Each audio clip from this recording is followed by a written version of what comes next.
if you are eating, continue eating, that's totally fine. A little bit about myself. Let's go back to 1984. 1984, I was 11 years old. And in 1984, Kapiolani Hospital was my home. I was diagnosed as 98% leukemic.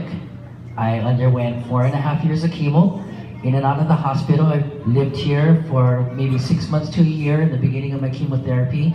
My doctor was Dr. Robert Wilkinson, also known as Dr. Bob. Awesome man, right?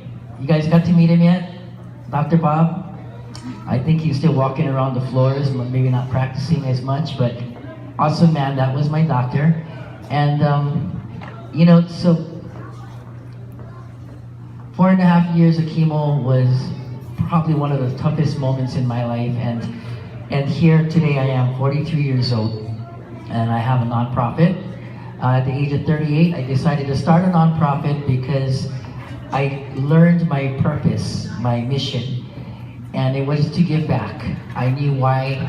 I finally figured out, instead of asking why me, I turned it around and I started asking what was my why, what was my purpose. And my purpose was to give back, to share with other children going through any crisis, whether it be cancer, whether it be finances, whether it be other ailments. It didn't matter, I just wanted to give back. So I started a nonprofit called Prayers on Wings, and we celebrated our 5th year as a nonprofit. So we're a small one. So if you ever see a rubber duck or a rubber ducky, that's our logo.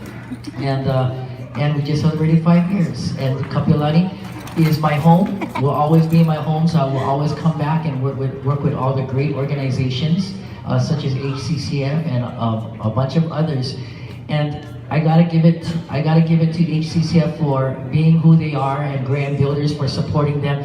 I believe this is the 17th annual Christmas party, so that's awesome. You know, guys, when I was back in 1984, when I was 11, there really was nothing. There was nothing. I lived in a hospital and never knew what was going on. Three walls and nurses and doctors.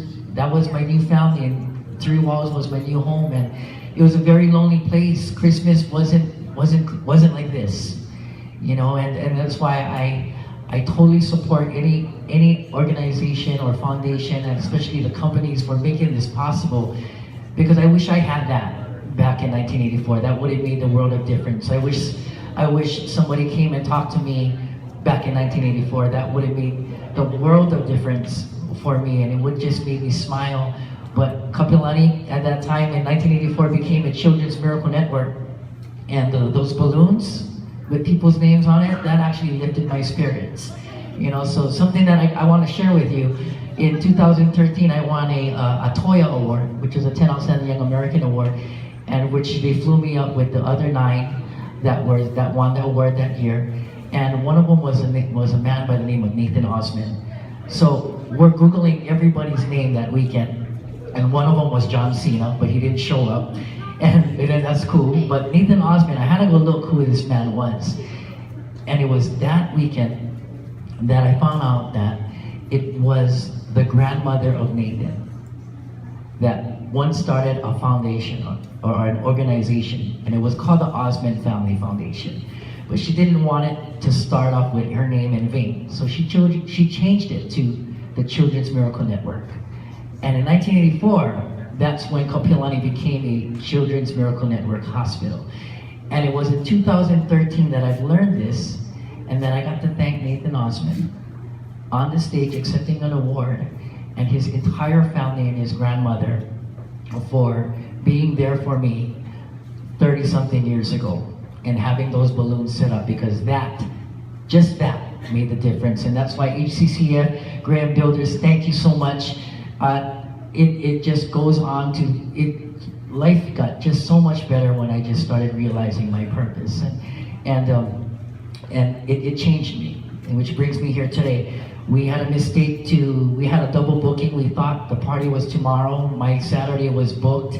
When I found out why Graham Builders wanted me here, I did everything I could to switch it, and I made it here. I made it here because of you. And I've never met any of you yet, but I already feel like I'm already close to you and that we are a family. And please celebrate with me Give yourselves a round of applause because we are one family here today and forever, right? Forever. And again, HCCF Graham daughters, from the bottom of my heart, and speaking on behalf of all of us here, thank you so much for doing this. So a little bit more, what I'm doing today is, of course, I'm 43 years old, I said it, even though I do a lot of plastic surgery and I look 22, right, brother? I look 22, right? Okay, all right, thank you, brother. All right, thank you. Okay, so I paid him $5 for it, fist pump me.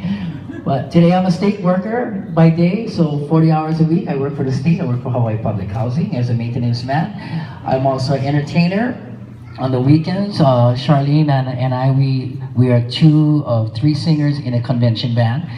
And of course, I got my nonprofit going on. We do a TV show interviewing inspirational people doing inspirational things on Olelo. And this is all to give back to the community. We do it as a nonprofit, we make no money from it.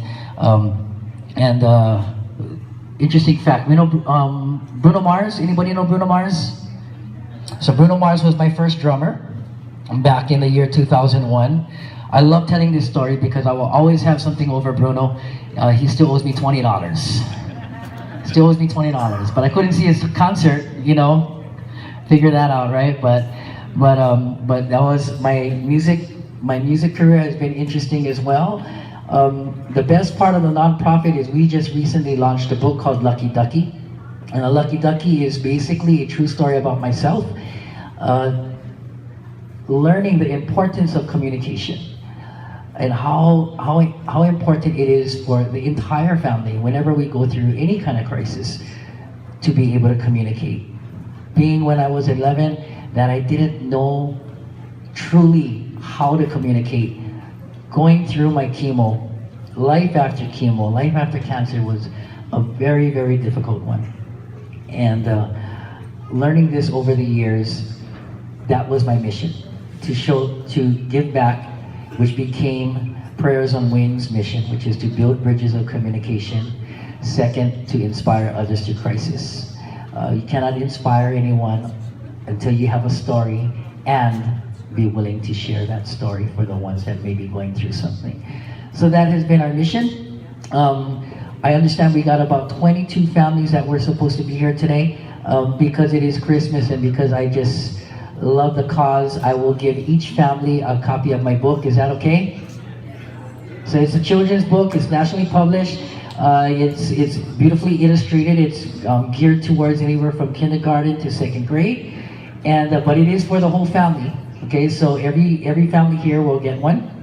And I want to thank you for giving me the opportunity to speak, to share, and to give back. My whole life has to come in a complete circle, and this is just one part that completes that. So thank you for your time.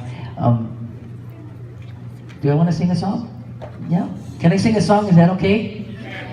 So this particular song that I decided that I chose is a very important one. It is one that has served with me through my worst times and even my victories and my triumphs. And the lyrics are very, very soulful to me. Every line means something different for everything that I've been through. And I tell you that I've been through a lot in my 43 years. It goes pretty deep, and I don't want to share much with you and take up too much of your time, because I know most of you are waiting for the celebrity of the day, which is Santa Claus, right?